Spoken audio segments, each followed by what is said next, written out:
Hi, I'm Mike Kateri with MyInsuranceClassroom.com, and today we're bringing you another Insurance 101 to help educate you on everything insurance. Today we are going to talk about how to understand and read an explanation of benefits. Before we get into that though, let's put a little bit of context to this discussion. You see, whenever you go to your doctor, after your doctor performs services, he will then give a file to a coder. That coder will generate what is called a CPT code.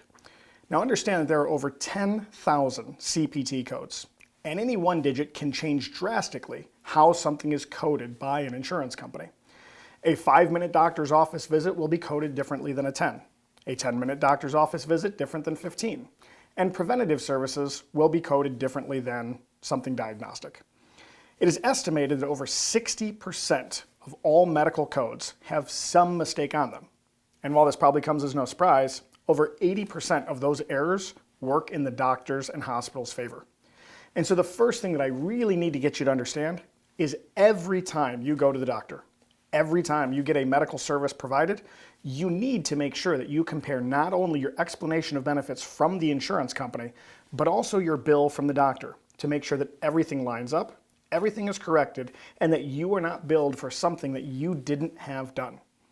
I literally went to the doctor a couple weeks ago, and on my preventative exam, which should have been covered at 100%, I got billed $35 after the fact for a thyroid test that was never performed.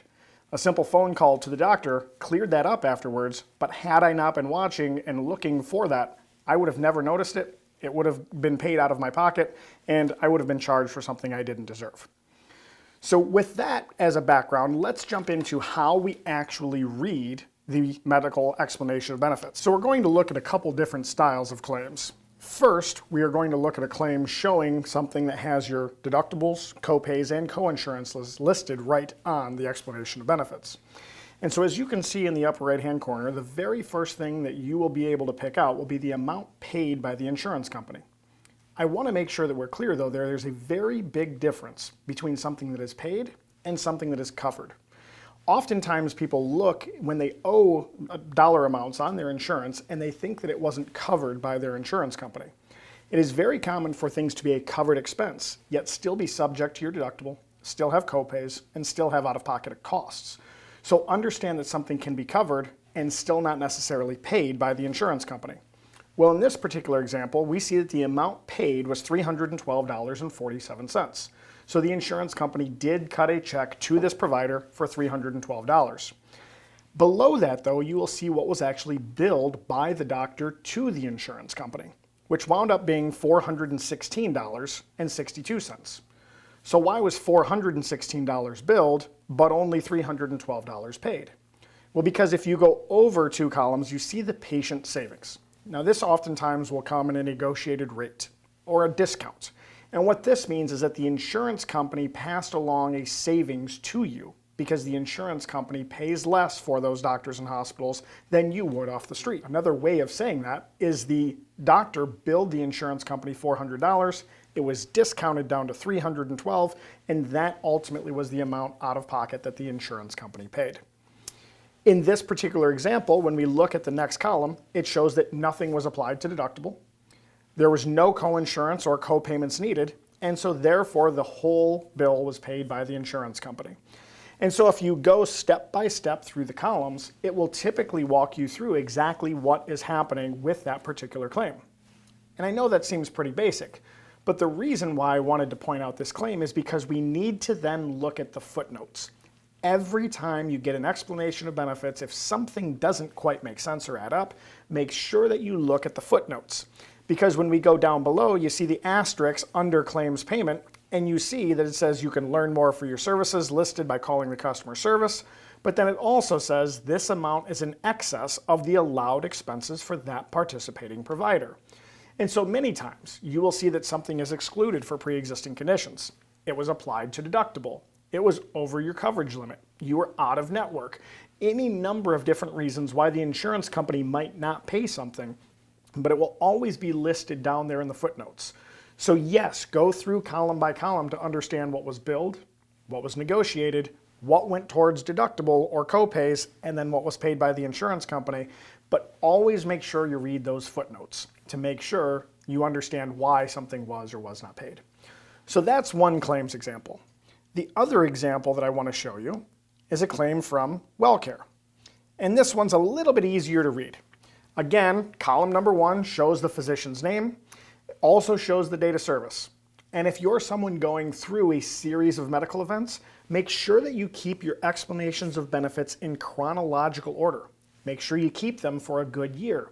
Because when you have maximums out of pocket on your insurance plan, you never want to make sure that you're paying more than the maximum you are supposed to. And so keeping all these explanations of benefits and showing what you are responsible for, you can then easily go back and add up what you have paid. And if you ever wind up in excess of that number, you have a very easy tracking system to go back and talk to the insurance company and find out why.